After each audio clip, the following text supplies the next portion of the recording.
You mentioned a lot about subcontracts, and certainly based on that, and in the world we're in today, I'm sure there's a lot of things that have been bubbling up. So, what are the chief concerns that you might have for prime federal contractors about their suppliers and supply networks today? I mean, we certainly keep talking about China's presence in the security supply chains. And then we now have to add to that the shortages due to the pandemic.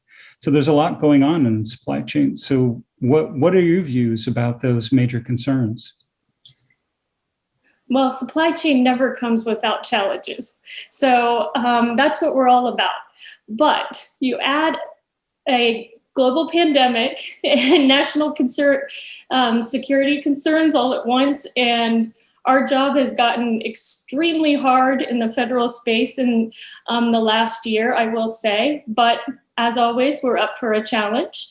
And I really see when I look through the supply chain and what I'm working on every day is really the increase in regulations. They're constantly evolving.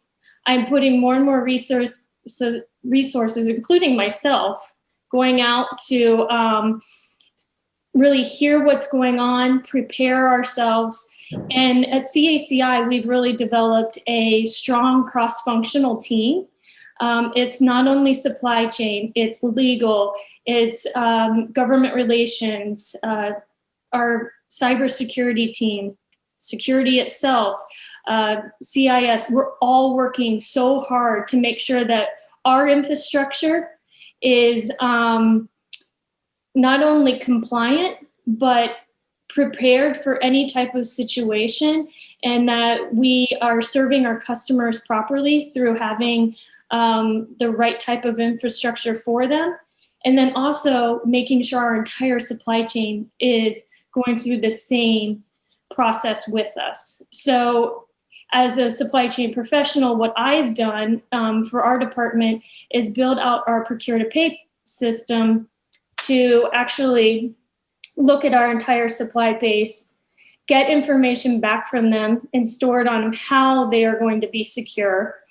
And then based on their answers to us, that's how we determine if A, they can even work with us, or what type of work they can provide us.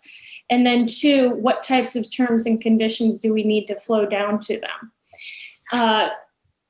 In addition to that, we can't just look at that one level. We actually have to look at past them, third tier, fourth tier. So we're tracking all that information on multiple levels of the supply chain. So in my case, technology is so important to help us do this because it is a huge undertaking, something that we haven't done in the past. And we're really working hard to make sure that we're doing the right thing for our customers. Now you take that, you hear all the investment that our company is making, and then you think about our small business partners.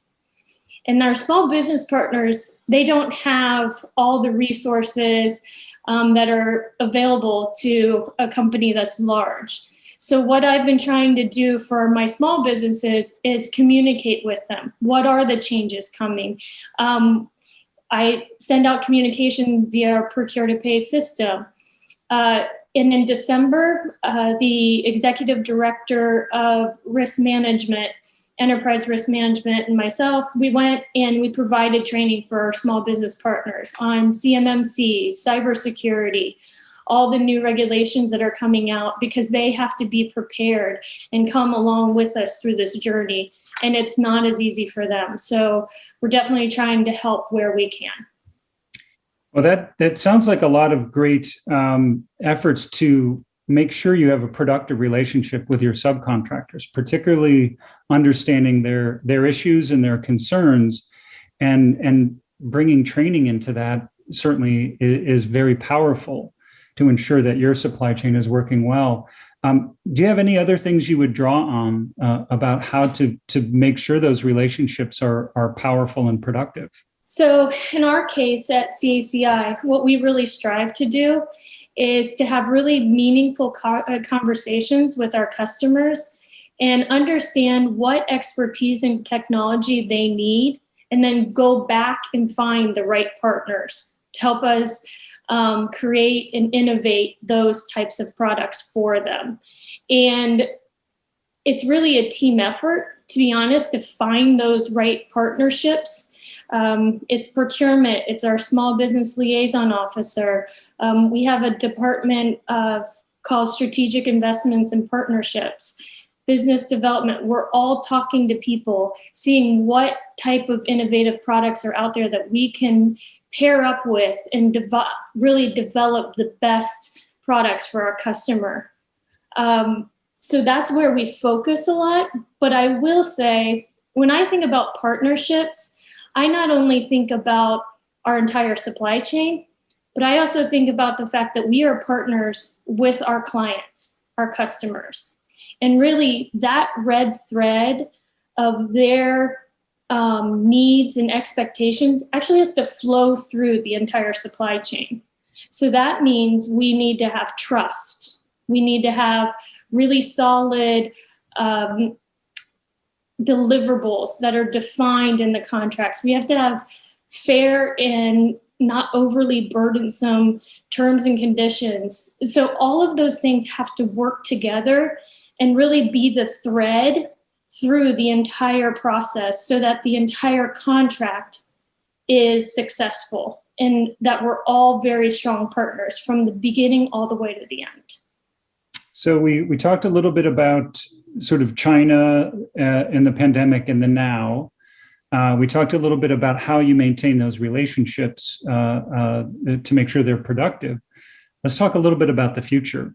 What do you think is the most important supply chain issue or issues that are facing the future? So going back to the fact that there are a lot of increased regulations, and I'm not saying that there shouldn't be, it's just the fact of life.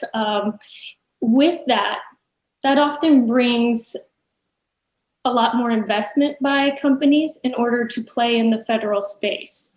And because of that, some of the companies will not even entertain coming to be a supplier in our space, which for government contractors like myself and procurement people, we are looking for those innovative companies to come work with us. And some do not want to make the investment. And so that is one thing that we continue to struggle with. And I think we will see that more as more regulations come out. Some of the people will leave our space or they will not want to be in it. And unfortunately, we need their innovation so that we can bring great products to our warfighters. And that is something that we need to continue to work on in our space. The second thing, and we saw this during the pandemic, is as we start to contract and only look for domestic suppliers, there's only so many suppliers in our space. And the demand is high. That pushes the prices high. There's not enough product. And then on top of it, bad actors come in. And so you have to be very diligent about looking and making sure that you're doing business with trustworthy sources. And so that comes into play also. Well, very good point.